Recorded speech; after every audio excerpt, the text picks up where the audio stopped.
Hello, everybody. Good morning. Yes, come on up, everyone. Lovely officials with me today. All right. Dr. Carson, come on up. Thank you so much. Good morning and Happy New Year, everybody. It's great to see you. It's great to be with a very packed room. I'm sorry we kept you all very busy over the holiday break. And I know there is a lot of news out there today, both here at home and around the world. I will be happy to take all of your questions on all of that news. But first, I'm really honored to be standing up here today with esteemed members of the President's Cabinet and his health team to make an important announcement with respect to the President's domestic promise to make America healthy again as we kick off the new year. In less than a year in office, the President and his incredible MAHA team have made real progress on this front. Here are just a few of the significant MAHA achievements thus far. More than a dozen food manufacturers and trade associations have made commitments to remove artificial and petroleum-based food dyes from their products. The Trump administration took strong action to bar hospitals from performing dangerous, irreversible, life-altering transgender procedures on children. The Trump administration announced funding awards to states through the Rural Health Transformation Program, an unprecedented $50 billion investment established under President Trump's One Big Beautiful Bill. The Trump administration has also worked with 18 states across the country to ban junk food purchases using SNAP benefits starting this year. And thank you for leading that effort, Secretary Rollins. Additionally, President Trump took historic action to secure most favored nation drug pricing and secured deals with major pharmaceutical companies to massively lower the cost of prescription drugs. And those effects are being implemented as we speak. Americans are going to continue to see the result of these incredible deals the president cut. And I know President Trump and this team behind me worked incredibly hard to lower those drug costs for Americans. On Monday, the CDC adopted common sense updates to America's childhood vaccination schedule based solely on the gold standard of science. This action empowers parents and physicians to make the best individualized decisions to protect our children, while also restoring much needed confidence in our public health system. And as a MAHA mom myself, I'm very grateful for that. So thank you, Secretary Kennedy. To build on this progress, the Trump administration is now updating federal nutrition standards and guidelines to ensure that Americans have the most accurate, data-driven information supported by science and hard facts, not special interests or partisan ideology. President Trump has tasked two of the great individuals behind me, USDA Secretary Rollins and HHS Secretary Kennedy, with collaborating on this vitally important project. And today they are here to officially unveil the 2025 to 2030 Dietary Guidelines for America. These new guidelines are informed by the best and most reliable research on health and nutrition, particularly as it relates to the role of our diets and the prevalence of chronic disease in the country. They are also These guidelines are easy to read and understand, so every American, young and old, can access this information that literally has the power to change lives. But these are not just an updated guideline. These are the foundation to all federal food programs in our country.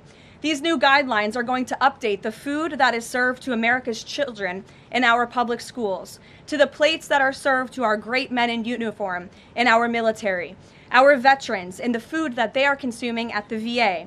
And these new guidelines are also going to impact nutritional programs for the needy in our country, such as WIC and Head Start. Unfortunately, for decades, federal dollars has promoted low-quality, highly processed foods that lead to scores of long-term health issues, which means Americans have gone broke because of these health issues. Faulty dietary guidelines of the past stacked the deck against healthy eating and food options for everyday American families, which has fueled the chronic disease epidemic and jacked up the healthcare costs of households across the country. This failed approach in our public health system ends today. When these guidelines are followed, Americans will be saving themselves thousands of dollars. If we want to cut healthcare costs in our country, we must become a healthier country. According to the CEA, poor diet is the root cause of obesity, which accounts for $400 billion in medical spending each year. A healthier America will lead to a more affordable America. The new dietary guidelines from the Trump administration will ensure federal dollars go to real food to improve public health and therefore save the American people their hard-earned cash over the course of their lives. So with that, I am going to hand it over to Secretary Kennedy. The great people behind me will give remarks, and then we'll get into Q&A for the officials that are here on this specific topic.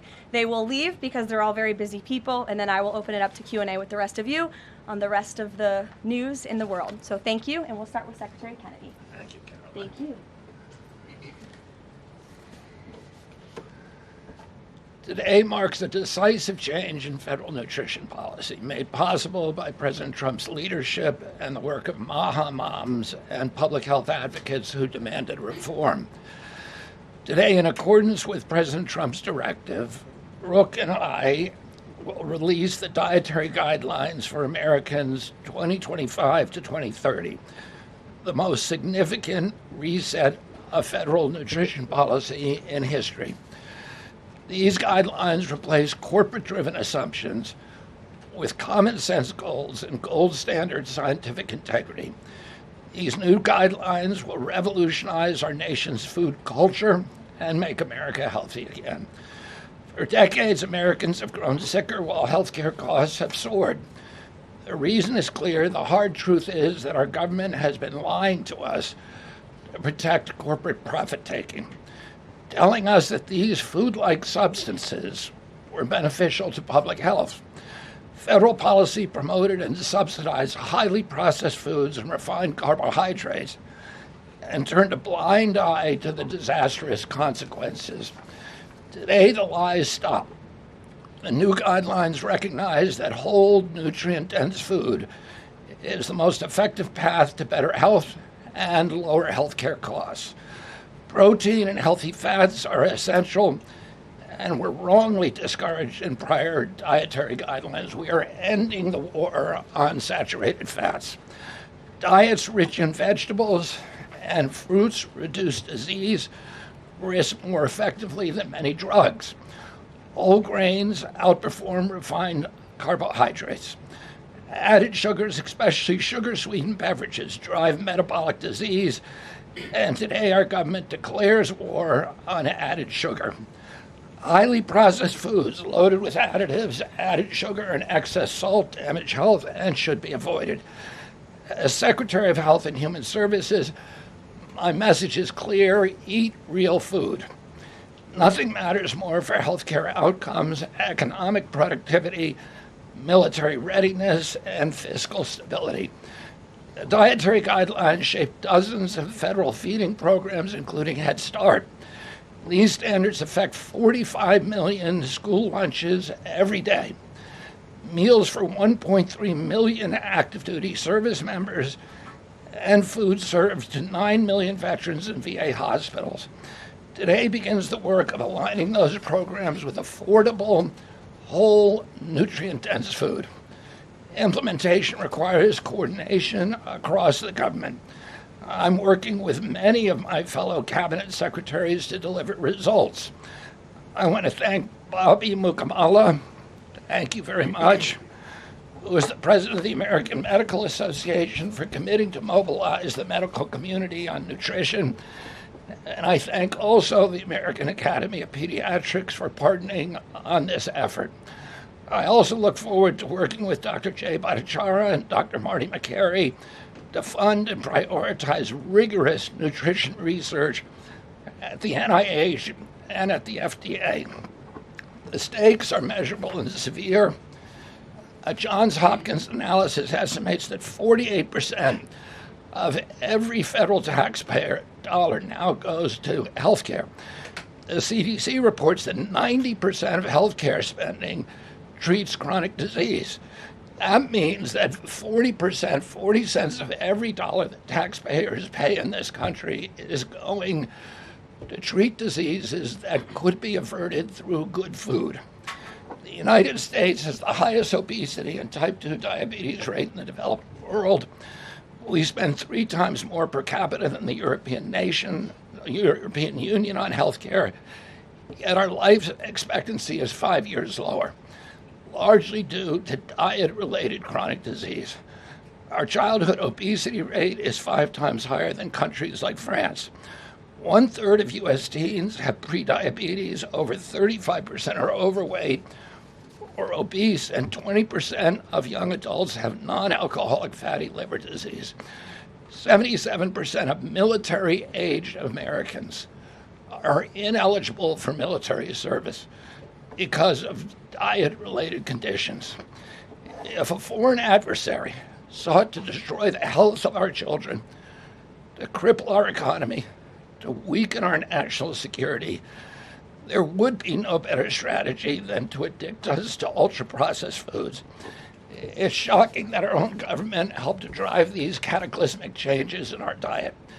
The damage is real, it is preventable, and President Trump has ordered it to end.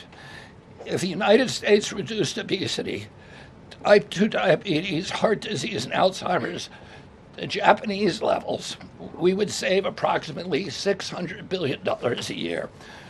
About 50% of Medicare's projected long-term deficit, or $5,000 per family annually. Current policy worsens the problem. 42 million Americans rely on SNAP, where common purchases include sugary drinks, candy, and chips. 78% of SNAP recipients are enrolled in Medicaid, and 90% of Medicaid spending goes to chronic disease. These incentives raise healthcare costs and undermine health. This must change. A new framework centers on protein and healthy fats, vegetables, fruits, and whole grains. And you can see the food pyramid here.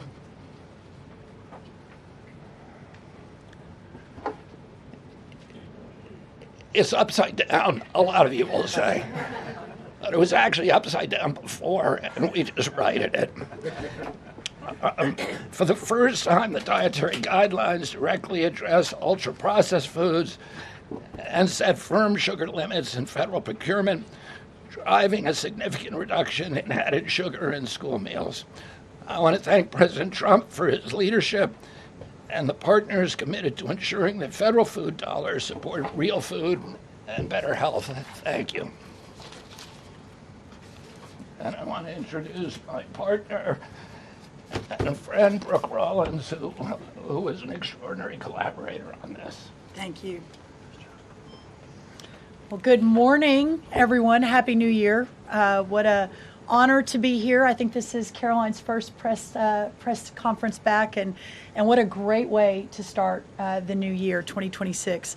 I want to thank Secretary Kennedy. Your commitment to the well-being of Americans is such a blessing to this nation. We have been working on these new dietary guidelines really since almost day one. Bobby and I were voted on the same day and sworn in on the same day. So I think the partnership from minute one has been real and extraordinary. As Secretary Kennedy mentioned, America is in the middle of the worst chronic health crisis in our nation's history. Over 40% of the roughly 73 million children in the United States have at least one chronic health condition, and nearly 90% of healthcare spending goes toward treating people with chronic disease. Secretary Kennedy mentioned that, but it is really important to keep underscoring that fact. This crisis is unacceptable. It prevents Americans from living healthy and happy lives. And for decades under both Republicans and Democrats, federal incentives have promoted low quality, highly processed foods and pharmaceutical interventions instead of prevention. As a result, nutrient-dense whole foods grown by America's farmers and ranchers have been increasingly displaced. The Trump administration is acutely aware of this danger, and today this announcement is making a major step in doing something about it. Thankfully, the solution is simple and should be non-controversial. Eat real food. This is the main message of the new Dietary Guidelines for Americans 2025 to 2030, which encourage households and schools to prioritize whole, nutrient-dense foods. That means more protein, more dairy, more healthy fats, more whole grains, more fruits and vegetables, whether they are fresh, frozen, canned, or dried. We are finally putting real food back at the center of the American diet. real food that nourishes the body, restores health, fuels energy, and builds strength. This pivot also leans into the abundant, affordable, and healthy food supply already available from America's incredible farmers and ranchers. By making milk, raising cattle, and growing wholesome fruits, vegetables, and grains, they hold the key to solving our national health crisis. And President Trump is mobilizing government to ensure families across America have greater access to these healthy foods. In the past 12 months, inflation has slowed and wages have risen for the first time in 5 years. Under President Trump's leadership, prices for everyday staples are declining and more help is on the way. Recent data show that fruits, vegetables, dairy, and proteins, including eggs, pork, and ground beef, are becoming even more affordable every day for our American people. American households enjoy the most affordable and abundant food in the world, and today's release only reinforces that reality. A healthy meal is within reach for all American families.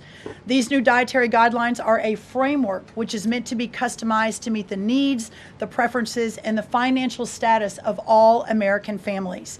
For example, a meal including such items as pork, or eggs, or whole milk, or cheese, tomatoes, other fresh and frozen fruits and vegetables, whole grain bread, corn tortilla can cost today right around $3 for that meal. $3.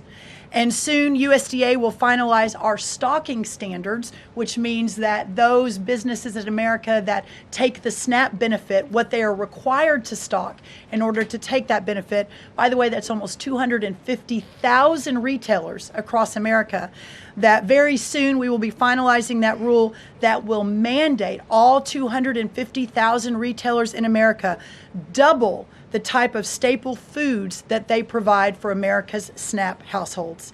This means healthier options will be in reach for all American families, regardless of circumstance, at levels never seen before in our country. These dietary guidelines are foundational to so many USDA programs, and their introduction marks the first step in connecting America's schools and dinner plates to the best of American agriculture. Make no mistake, under President Trump's leadership, we are restoring common sense, we are restoring scientific integrity, and we are restoring accountability to federal food and health policy. The new guidelines are all about putting the well-being of Americans first, exactly where it should have been all along. This is the foundation that will make America healthy again, not just for those of us alive today, but for our children and our children's children and those coming behind. I want to end by saying God bless American families, God bless the American farmer and rancher, and God bless America. What an honor now to introduce another great partner in this incredible work, and that is Dr. Mehmet Oz. Thank you. Congratulations to Secretary Rollins, Secretary Kennedy, and do want to express my appreciation for what the President has done overall to increase the affordability of health care. The biggest accomplishment perhaps for the health system ability to drop down prices last year was the most favored nation drug pricing that Caroline mentioned. These are incredibly effective at reducing the costs, for example, of what the President calls the fat shot, the Ozempic, GLP-1s category of medications. We dropped them dramatically. But the best way to reduce drug spend in America is to not need the drugs in the first place. What you're hearing today with these dietary guideline adjustments are going to be massively effective, and not just dropping the need for us to buy these weight loss drugs, but buy the expensive drugs for autoimmune problems. We have evidence that food is medicine when it comes to conditions as varied as mental health issues from Alzheimer's and depression to fundamental realities of how children learn in school. So the question then becomes, what is this actually going to do in dollars and cents? And I had the group at CMS run some numbers for us to try to give you concrete assessments of how much this will drop the spend that the federal taxpayer must make for Medicare and Medicaid. And I'm more optimistic today than ever that we can address the fast rising rate of healthcare expenses in America because of movements like this. Right now, we're increasing health expenditures in America at roughly twice the rate of the GDP growth. We will correct that if we can get America to be healthier, because you can't be a wealthy nation without being a healthy nation. So 2 numbers for you to remember. The first is $30 billion. Why? 30% of healthcare costs are directly attributable to obesity. I'm not talking about indirect associated expenses, which are also present, but a very conservative number, 30%, are directly attributed to obesity. That's about $300 billion a year for just Medicare, If we were to affect obesity by 10%, which is an incredibly conservative and justifiable assumption that has been borne out in evidence-based dietary experiments and trials, just that alone is $30 billion of reduction of expenses for Medicare rather. That's also obviously correlated with Medicaid reduction in spending. In Medicaid, it's a different opportunity because in Medicaid, we educate children. 53% of children in America are covered by Medicaid or CHIP. And we have programs to teach kids and their parents what to eat, and how to make these dietary guidelines that Secretary Rollins and Secretary Kennedy have crafted with their teams into practice. It will dramatically change the natural history of how children are able to participate in life. But let me give you one last number. If we're able to get the average American, who today retires on average at age 61, get them just to work 1 year longer because they feel so vital, so strong, so bullish about their future because they're feeding their bodies nutrients that are essential to their high-functioning productivity, we will increase the overall GDP of our nation by trillions of dollars. So we will reduce healthcare expenses. At the same time, we jazz up the U.S. economy with trillions of dollars created by the productivity of American workers. God bless you both for making the DGA feasible and making it perhaps the wisest investment we could make in our communities. Marty Makary is one of my closest friends, the powerful leader of the FDA who's been taking brave steps along the line and has additional insights. Thanks. Thank you, Dr. Oz. Today marks the beginning of the end of an era of medical dogma on nutrition. For decades, we've been fed a corrupt food pyramid that has had a myopic focus on demonizing natural, healthy, saturated fats, telling you not to eat eggs and steak, and ignoring a giant blind spot. Refined carbohydrates, added sugars, ultra-processed food. This study in JAMA now shows that 60% to 70% of kids are getting their calories from ultra-processed foods. That's an epidemic. We now have a generation of kids addicted to refined carbohydrates, low in protein. They are literally nitrogen negative because we've used old flawed studies that used urine nitrogen to estimate body protein metabolism, and they missed the mark. The old guidelines had such a low protein recommendation that we are increasing that by 50 to 100%. Kids need protein. The old protein guidelines were to prevent starvation and withering away. These new protein guidelines are designed for American kids to thrive, and they're based on science, not on dogma. We have 40% of our kids now with a chronic disease. It is not their fault. This is something that is the result of bad advice from the government and a medical establishment that for decades peddled research from a flawed 1960s model. Today, we are setting the record straight. This is not a willpower problem of our nation's kids. This is something adults have done to kids, and we're going to fix it. And so, as Dr. Oz said, the best way to lower drug prices is for people to stop taking drugs they don't need. We are going to finally address the root causes of our broken healthcare system, insulin resistance and general body inflammation, advanced by the protein-poor, micronutrient-poor, ultra-processed and refined carbohydrate diet that kids are addicted to today. And so, on behalf of the Food and Drug Administration, we are proud to be a part of this. We are grateful to be contributing to this work. Thank you, Secretary Rollins. Thank you, Kyle Diamantis, the best deputy commissioner for food at the FDA the agency has ever had. This is a historic day in America. Thank you, Caroline. Doctor, thank you so much. Thank you. I hope everyone's inspired to go eat a salad for lunch after this briefing.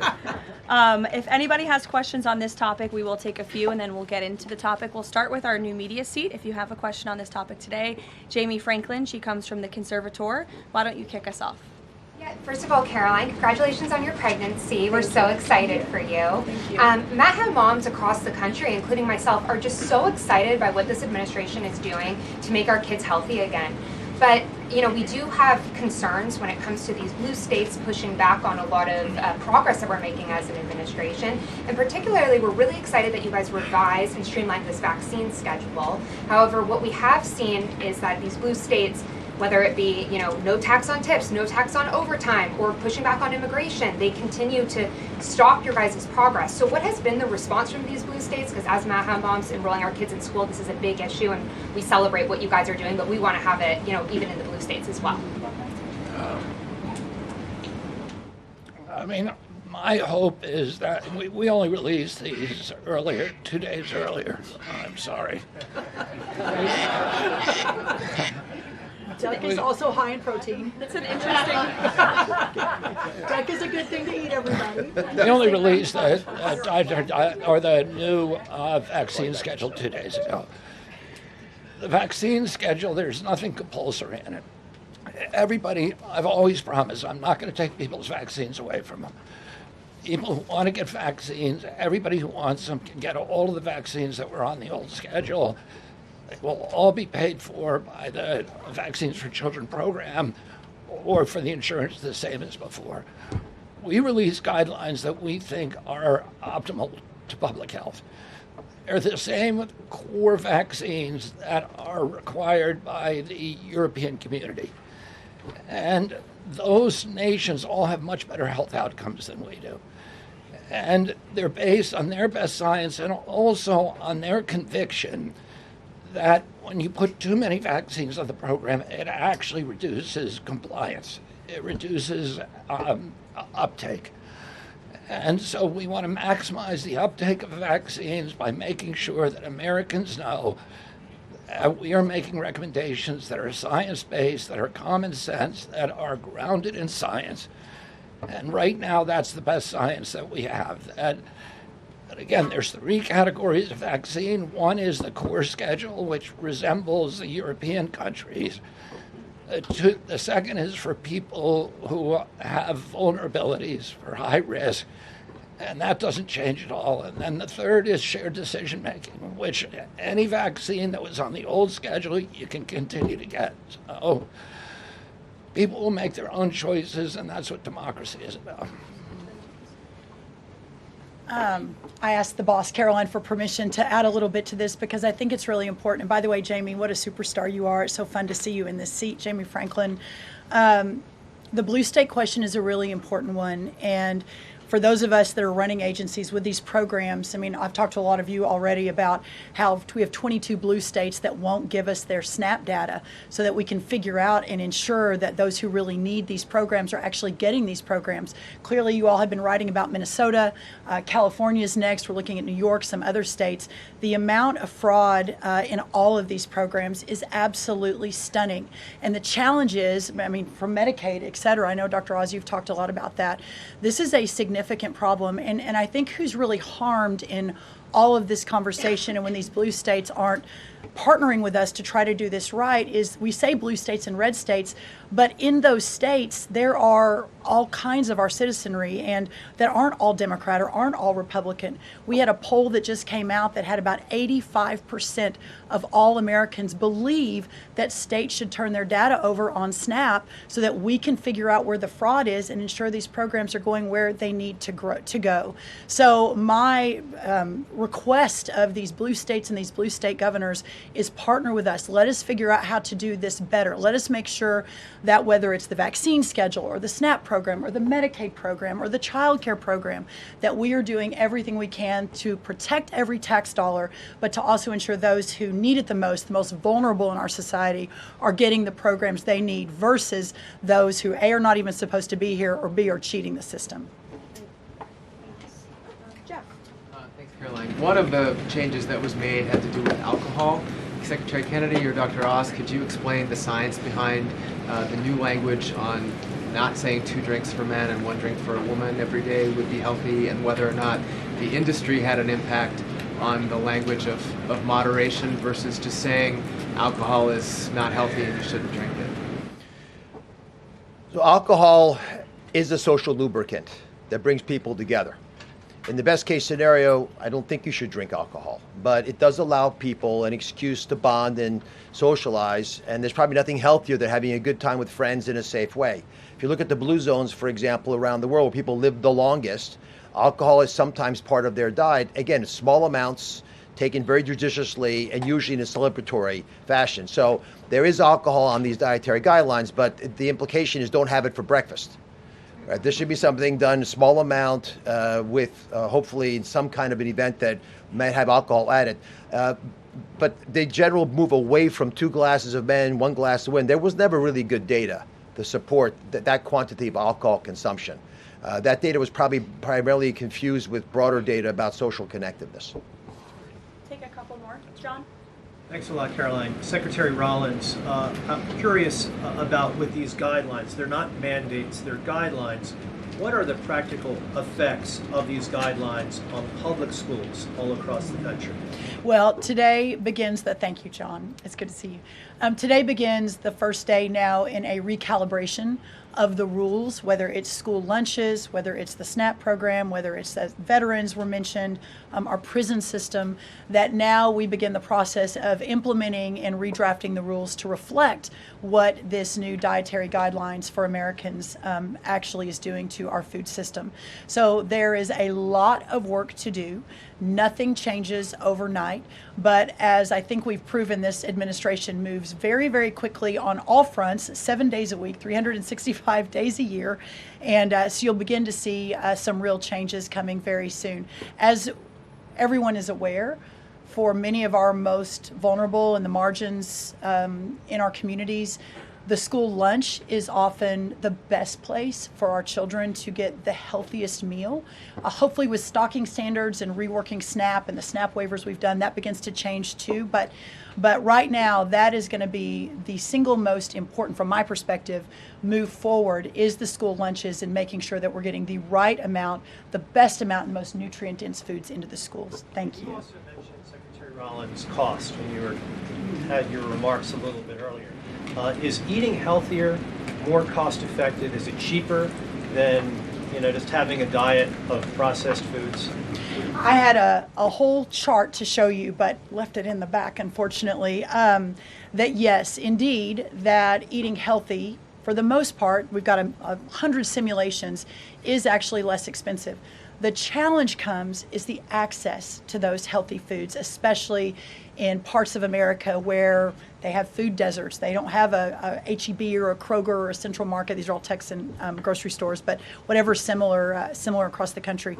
But that is why these stocking standards in SNAP are so important. So if you have a economically challenged family, and the only place they're getting their food is the 7-Eleven. We have a longer term important policy priority, and that is getting grocery stores into these lower margin communities. But for now, requiring those retailers, those 250,000 retailers across America, to double their stocking of healthier foods, that will allow us to immediately get these better foods into all communities, but especially the most vulnerable. Thank you, John. Let me just add something to that. Brooke and I are working on a program. Affordability is the priority for the president. And we know we have to make it easy and accessible for healthy foods for every American. And we believe we can do that. We think affordable food is within reach of every American family. We are working on a education and information program that will allow American families all over the country to come onto our website and find the healthiest foods at the lowest cost for themselves.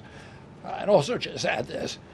The idea that a cheap meal made of processed food is cheap is an illusion, because you're paying for it on the back end.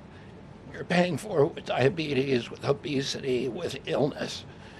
And if you internalize that cost of the meal, it would be a tiny fraction of the long-term cost of eating bad food. So we'll take one more in the white blazer. Thank you. Caroline. Secretary Kennedy, you mentioned healthy fats, but also ending the war on saturated fats. Can you clarify how much saturated fats Americans should be consuming? I'm going to let Marty take that since he wrote a book about it. Look, the old dogma in the 1960s when Eisenhower had his heart attack and Ancel Keys said it was the saturated fat. That's never been substantiated. And so that flawed research has become dogma over the years, and eventually the conversation was sidelined. In this new guidance, we are telling young people, kids, schools, you don't need to tiptoe around fat and dairy. You don't need to push low-fat milk to kids. And we are maintaining the 10% of calories as saturated fat in the guidance. The real issue is protein. The fact that 60 to 70% of the calories of kids today in America is ultra-processed food.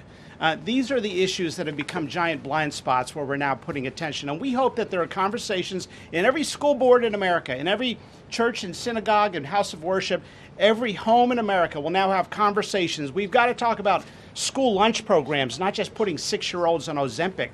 Food can be curative. We've got to talk about the microbiome and fiber and healthy whole grains and the good soil that food comes from and the healthy, clean waters and good farming techniques. So that's the focus of this guidance. Thank you. Great.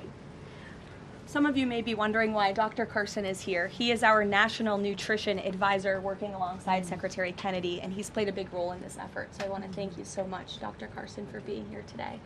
And thank all of you for being here today. I know you're all very busy people, and these people have a lot of questions on things other than diet, I'm sure. So I'm going to get to work, and thank you guys so much for coming.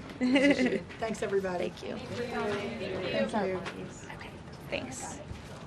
All righty. Great. Does anyone have any questions? Rachel, why don't you start? Thank you, Caroline. The president has been adamant that he is now in charge of Venezuela, but Delcy Rodriguez said the government of Venezuela runs her country, no one else, saying, quote, there's no external agent governing Venezuela. So which one is it? Let me just be very clear. This is the first time that I've addressed Venezuela from the podium since being back and since the historic and incredibly successful military operation, law enforcement operation conducted by our United States military that you all saw and the world witnessed last week. The skill, the might of the United States military and our country under the leadership of this president is on full display to the rest of the world.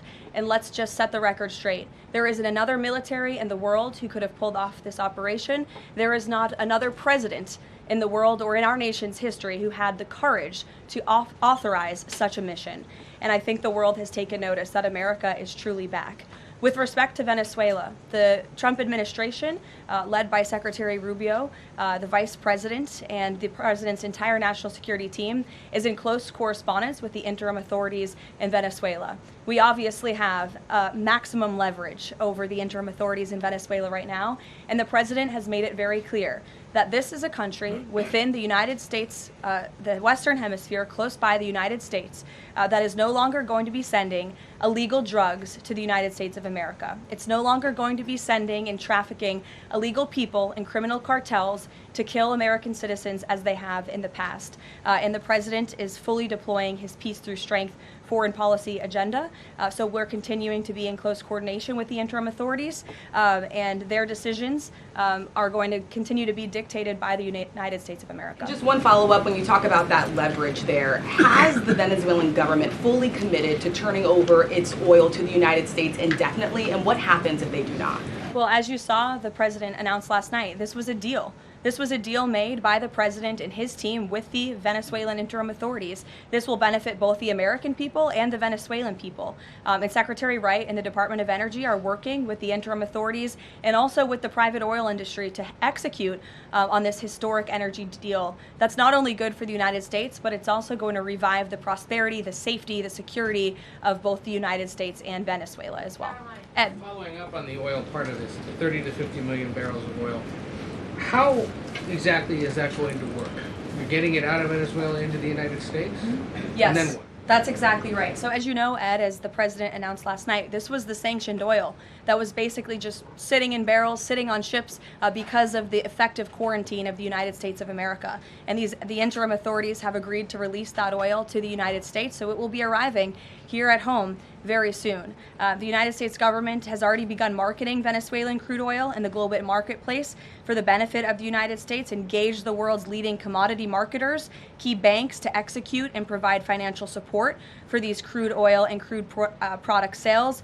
All proceeds from the sale of Venezuelan crude oil and products will first settle in U.S.-controlled accounts at globally recognized banks to guarantee the legitimacy and integrity of the ultimate distribution of proceeds, and those funds will be dispersed for the benefit of the American people and the Venezuelan people at the discretion of the United States government. It sounds like it requires a lot of private sector engagement and agreement And from the oil industry and the banking industry. That's Do you right. have that yet? There's a lot of private sector engagement that's happening right now. As you know, Secretary Wright, our energy secretary who's heading up this big project, is in Florida today meeting with some of these oil executives. And as we confirmed earlier, they will also be at the White House later this week. So they are absolutely eager to invest. They're eager about these opportunities.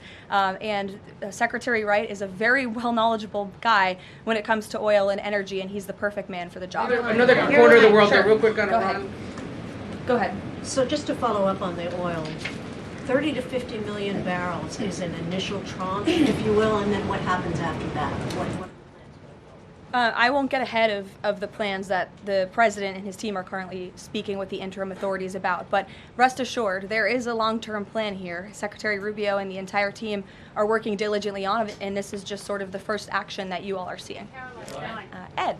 Thanks, Caroline. So in order to get these oil companies to invest billions in Venezuela, how will the U.S. reassure that their workers will be safe in Venezuela? Could there be troops involved? At this point in time, as you know, there are no troops on the ground in Venezuela. The president, of course, reserves the right to use the United States military if necessary. It's not something he wants to do. Diplomacy is always the first option. As you saw, he tried that with Nicolas Maduro, but unfortunately, he was an illegitimate dictator and an unserious person. And so President Trump authorized this law enforcement operation, and now Nicolas Maduro is sitting in a prison cell in New York. So certainly the president is going to do what's in the best interests of the American people, and that includes workers from our energy and oil industry as well. With that meeting tomorrow, what is the message the president is going to give to the oil executives, and what does he want to hear? Well, the meeting is on Friday, and it's just a meeting to discuss, obviously, the immense opportunity that is before these oil companies right now. Stephen. Caroline, and congratulations again. Thank you. The New Yorker had a story yesterday on the vice president, and it questioned his, quote, notable absence on Venezuela. And the sub-headline asked, was the vice president's exclusion from the operation in Venezuela an expression of his anti-interventionist ideology or political calculation? Would you be able to discuss the vice president's role in Venezuela policy? I did see that report in the New Yorker, and quite frankly, I laughed out loud because it's very clear it's a fake report that's trying to sow distrust and division amongst the president and his team. Let me just be very clear. The vice president has been involved in all policy. He is the right-hand man of the president on all policy matters, including Venezuela policy. He was, of course, read in and deeply involved in this operation from the very beginning. And he was present on the night of the operation via secure communication at a different location as to not damage the operational secrecy of this mission that was so incredibly important to ensure that this mission could be carried out successfully without endangering our troops. Sure. The U.S. seized a tanker recently. Russia specifically asked the United States not to seize that tanker. Does this action risk a larger conflict with Russia? I believe you're referring to the Bella 1 tanker that was seized this morning. The Department of Justice and the Department of Homeland Security, in coordination with the Department of War, did announce that seizure this morning for violations of U.S. sanctions. I've spoken about the enforcement of our sanctions policy at the podium prior to the new year, and this administration is going to fully enforce the sanction policy of the United States. The vessel this morning was seized in the North Atlantic pursuant to a warrant issued by a U.S. federal court after being tracked, and this was a Venezuelan shadow fleet vessel that has transported sanctioned oil, and the United States of America, under this president, is not going to tolerate that. I would also just add the vessel had a judicial seizure order, and the crew, so that means the crew is now subject to prosecution for any applicable violation of federal law, and they will be brought to the United States for such prosecution if necessary. Kelly. Caroline, Happy New Year to you. Thank you. You I'd too. like to talk to you about a couple of things real quickly. The first question about the Venezuelan people. As you know, there's some 8 million Venezuelans here, some of them celebrating in the streets. There are Venezuelans on the ground who are concerned about their safety. What does the Trump administration, what is it doing to actually help people in Venezuela understand that they will be secure throughout this transition? I think the fact that this president actually followed through on the long-held promise of the United States of America, the bipartisan promise to take down the illegitimate Maduro regime, should give assurance to the Venezuelan people and also Venezuelan Americans who fled this communist regime for a better life here at home, that this is a president who is serious about taking down illegitimate regimes and who is also serious about securing the security of the United States of America, including the Venezuelan American people.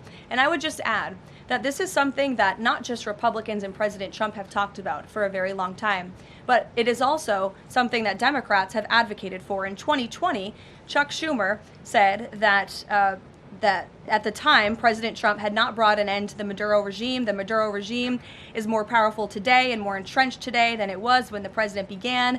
Now you hear Chuck Schumer out there saying this is reckless. The American people and the Venezuelan people should be in fear. But this is something that Chuck Schumer has long advocated for.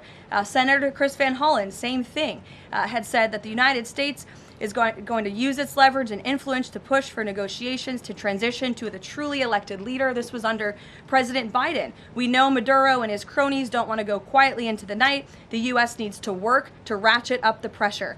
Now, Senator Holland says it's an illegal act of war to get rid of Nicolas Maduro. So the hypocrisy is really astounding here, and thank you for giving me an opportunity to point it out, Kayla. Sorry, go ahead. Yes. So there are reports that the administration is demanding that Venezuela cut ties with China, Russia, Iran, and Cuba. Can you confirm? I'm sorry? Reports that the administration has essentially demanded that Venezuela cut ties with China, Russia, Iran, and Cuba. Can you confirm that? Well, those alleged demands were made in a classified briefing by Secretary Rubio, and I know that there's a lot of leaks coming out of these classified briefings, so I'm not going to confirm or deny or get into what the Secretary has said in classified settings to members of Congress. But I think that the administration has made it quite clear to the interim authorities in Venezuela that this is the Western Hemisphere, and American dominance is going to continue under this president. If I could just ask, there have also been reports that the U.S. could potentially buy Greenland as one potential option on the table. What would such an offer look like? Is there anything monetarily you could provide, any details there? Well, that's something that's currently being actively discussed by the president and his national security team.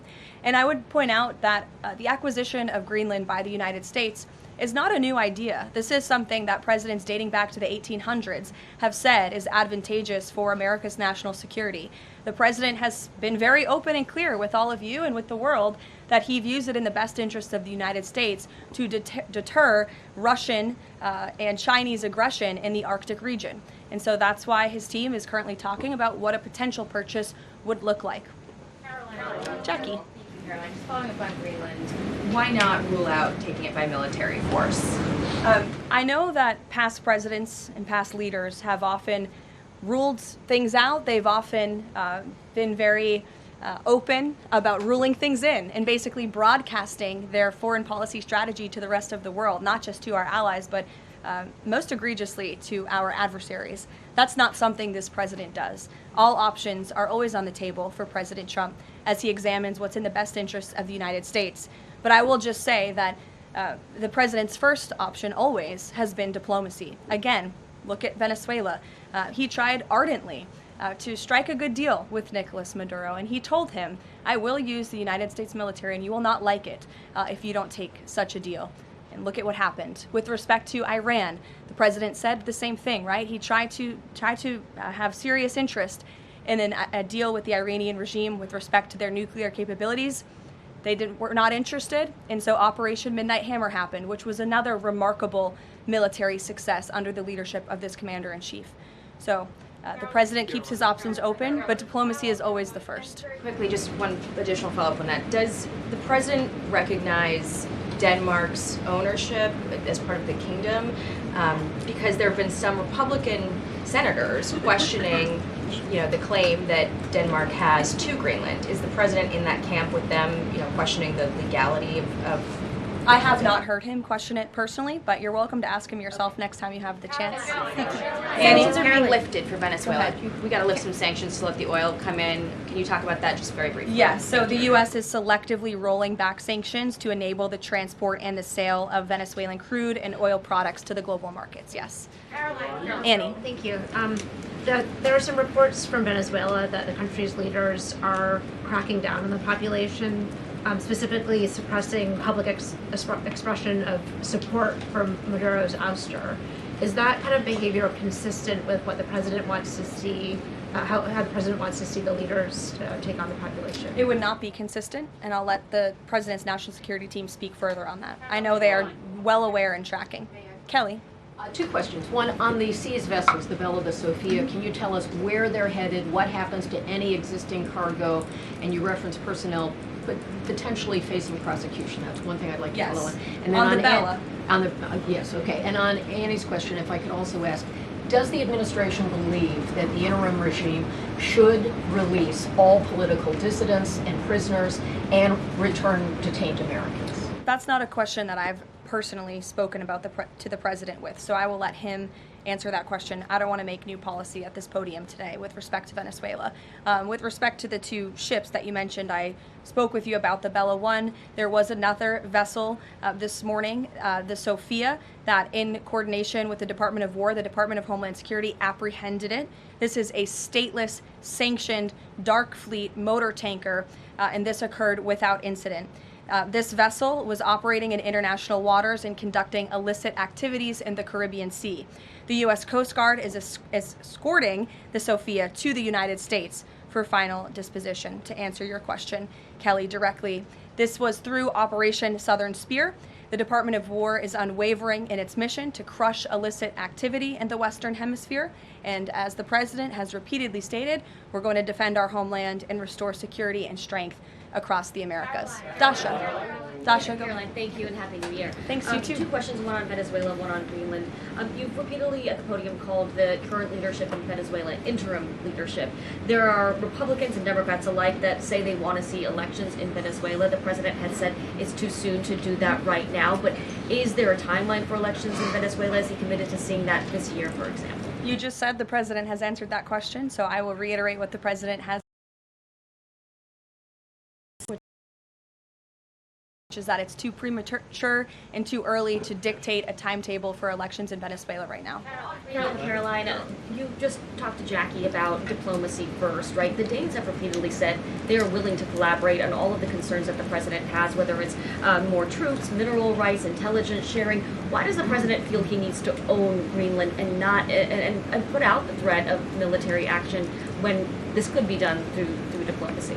Well, who said diplomacy isn't taking place behind the scenes, Dasha? I mean, the president is interested in diplomacy. His national security team is as well. And of course, he's always willing to pick up the phone for everybody and hear out their concerns. But the president is the president of the United States of America, and he's always going to be very clear about what he views as being in our nation's best interest. Reagan. Caroline, I have a question for you on Venezuela, and then I'd love to ask you about Minnesota and Tim Walz. Sure. On Venezuela, I'm wondering, does the administration hope to start sending more Venezuelan migrants back home or have them self-deport if the situation in the country improves?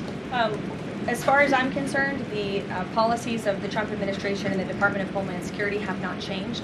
All those illegally present in the country are subject to deportation. And I would just like to add, how we got here. The president was very clear on the campaign to the American public, and it's one of the many reasons they resoundingly reelected him back to this office, that he was not only going to crush foreign drug cartels, but that he was not going to stand by and watch as the illegitimate Venezuelan regime was sending illegal criminals and gang members and rapists and murderers to our country, which happened to the tune of thousands under the previous administration and president. And so there could be nothing more America first than this operation that took place last week. And I would just remind all of you in this room that there were innocent Americans like Jocelyn Nungare who lost their lives at the hands of dangerous Venezuelan criminals who were sent here by the Maduro regime. And that has been the president's North Star and guiding principle throughout his entire policy since January 20th. Tim Walz in Minnesota. Does the administration believe that Tim Walz potentially dropped out of the governor's race because he could be under criminal investigation? I don't know if there's a criminal investigation. If there was, I wouldn't be able to comment on it from up here, to be honest with you. But I think Tim Walz probably dropped out of the race because he realizes he no longer has the support of the people of his own state, which is a remarkable downfall considering he was the number 2 on the Democrat Party's ticket just about a year ago. When it comes to Minnesota, the fraud that we have seen, the wide scale of fraud is really remarkable. It's egregious. I would encourage every single journalist in this room to go to Minnesota and to cover it yourselves. As for the Trump administration, we have officials who have been on the ground almost every day. Secretary Noem was there yesterday. Secretary Bessent will be traveling there later this week to talk about the fraud and to do a roundtable on this very topic. And I would just like to leave you with an update. To date, the Department of Justice has charged 98 total defendants in several Medicaid fraud and related case programs. 64 were convicted, and 85 of the 98 charged were of Somali descent. The DOJ has also issued over 1,700 subpoenas, executed over 130 search warrants, and they have now added more attorneys to their office there to absorb the case flow. DHS is on the ground going door to door conducting large-scale criminal and HSI investigations. They have also sent approximately 2,000 agents to Minneapolis to assist with law enforcement and immigration enforcement. As I said, Secretary Noem was on the ground yesterday. The Department of Health and Human Services has also begun requiring a justification and photo evidence for all child care related payments nationwide, and they required Minnesota to conduct a full audit of all child care centers. They also froze $185 million in funding to Minnesota. And Dr. Oz, who was just here, also notified Governor Walz they're going to begin auditing Medicaid recipients and deferring payments on claims based on waste, fraud, and abuse. The Department of Labor is also conducting a targeted review of Minnesota's unemployment program.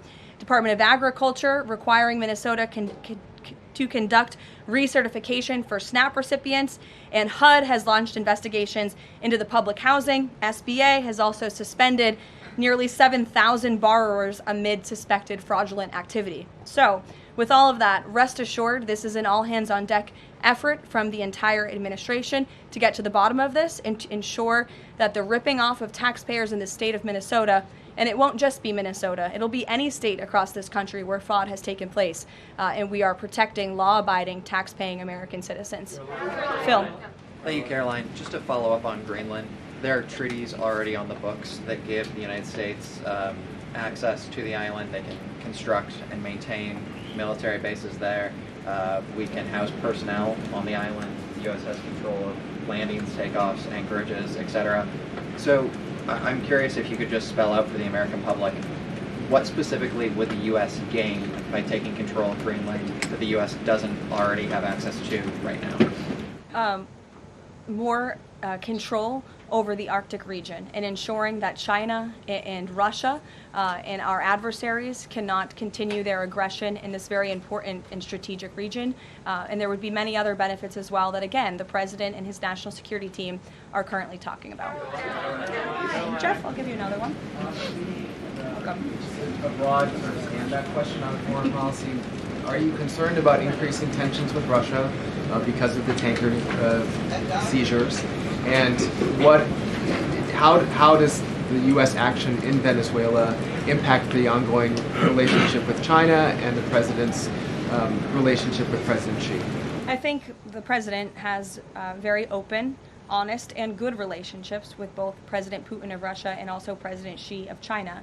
He has spoken with them numerous times, as you know, since coming to office about a year ago, and I believe that those personal relationships are going to continue. But as for the president and the United States, he's going to enforce our policy that's best for the United States of America. And with respect to these ship seizures, that means enforcing the embargo against all dark fleet vessels that are illegally transporting oil, and only legitimate commerce, to answer your question much earlier, Rachel, determined by the United States is going to be permitted. And that's the policy of this administration, and he's not afraid to implement it. One more stand back. Just one more stand back. I just asked the last one. I remember asking the president at the very beginning of his term if he was committed to Article 5 and NATO, and he said yes.